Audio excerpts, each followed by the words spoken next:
Welcome to the WRAL Daily Download. I'm your host, Amanda Lamb. According to the Associated Press, Israeli Prime Minister Benjamin Netanyahu and a leading opposition figure on Wednesday created a wartime cabinet to oversee the fight against Hamas militants after their shocking weekend attack.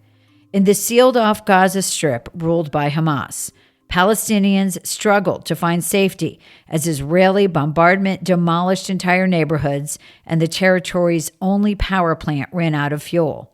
Meanwhile, militants in Gaza are holding an estimated 150 people kidnapped from Israel: soldiers, men, women, children, and older adults. They continued to fire rockets at Israel on Wednesday. As Americans watch the images on TV and online helplessly, some people here in North Carolina have very close personal ties to what is happening. WRAL reporter Chelsea Donovan joins us with more on those local connections. Welcome to the program, Chelsea. Thank you.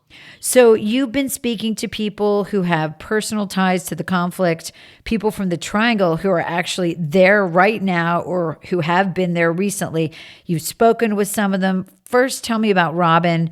She graduated from UNC Chapel Hill. And to be clear, we are not using her last name for privacy and safety reasons. Yeah, so Robin and I got in touch. She's been very vocal on Facebook. She graduated from Enloe and then UNC, and then she's been living about 35 miles outside of Tel Aviv for about a decade now. She is a practicing Orthodox Jew. So when all of this happened, it was over the weekend where they don't turn on their cell phones, they don't drive cars. It's a practice called Shabbat, and she didn't have any information as to what was going on, but she just started noticing and hearing bombs and missiles going off constantly overhead. She's got 3 children. And so as you can imagine, as a parent, she was incredibly alarmed. And, for several days has been going in and out of her safe shelter at home. Wow, that is really terrifying. Tell me about some of the local rallies here in the Triangle, and their goal has been to support people who are experiencing this, both Israelis and people who are from the Triangle who happen to be there. Right. So as you can imagine, there's a pretty large Jewish population here in the greater Raleigh area. There's a Jewish Greater Raleigh Federation has a campus up in North Raleigh, and they actually hosted a rally for solidarity that was well attended, probably about 300 people plus, local, state, and federal leaders all coming together, really just to pray for the conflict, to come together as one. Just so they could kind of be together and have that time together. As you can imagine, they were sort of watching this on the screens, on the television, just like us, and really just sort of horrified by the images. Yeah, I think we all feel that way. Well, we will be right back after the break. Welcome back to the WRAL Daily Download. So another story that you're working on involves a Raleigh family. They were on their way for a celebration, a vacation in Israel. They didn't have Wi-Fi on the plane, so they didn't know what was happening until they landed. What happened after that? Yeah, so they left Raleigh on Friday, got to Tel Aviv on Saturday. As you mentioned, there was no service on the plane. And so when they arrived, they basically arrived to the sound of missiles and bombs going off overhead. And as you can imagine, they were completely alarmed, so much so that many of the taxi drivers that they had hired to get them to their hotel wouldn't even drive them because they were so scared to be out on the roadway with all of this going on. They got to their hotel in Tel Aviv. They noticed naval ships out in the water. They said it sounded like thunder. Thousands of bombs going off a day. They described it to me when I spoke to them. Same thing, they had, right when they arrived, they were greeted with the fact that they had to go into a safe shelter in the basement. And had to go several times within those first couple of days. And basically most of their tours were canceled. a lot of people just didn't want to drive them around the country for safety.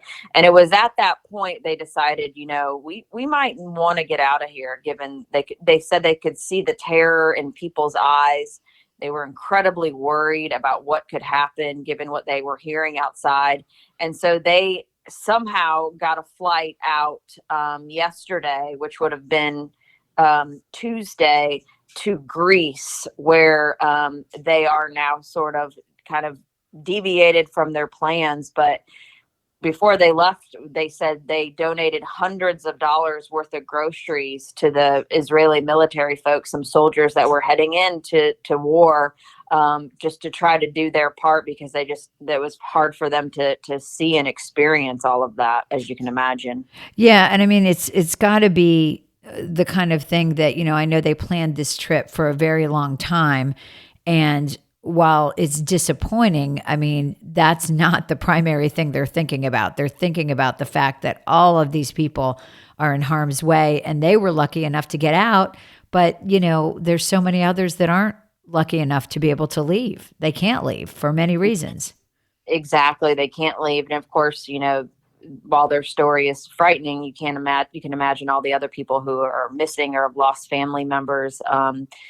And so they're going to try to spend the remainder of their trip in Greece. Like I said, they had planned to go throughout the country of Israel, and that just didn't happen. And so it was definitely a shock for them to sort of see all of this firsthand. Absolutely. And, as you've mentioned several times, we're all watching the devastation over there with disbelief. But when you speak to people who have experienced it firsthand, does it make it more real for you? I think so. I mean, as you can imagine, as a journalist too, we're all sort of glued to our television in disbelief and can't believe what's happened to, these people, children and babies. And it's just completely disheartening. But when you can relate to people that are Americans over there that are kind of just, worried and have no idea what's going on, and seeing this play out firsthand, it definitely makes it more real. And to see the pictures that they're sending, it's just a really harrowing situation. Absolutely. Well, Chelsea, thank you so much for sharing these interviews with us. And if you would like to hear more episodes, please follow the WRAL Daily Download in Apple Podcasts, Spotify, or just about any podcast app. Once you follow the show, you'll automatically get new episodes every weekday. As always, thanks for listening to the WRAL Daily Download.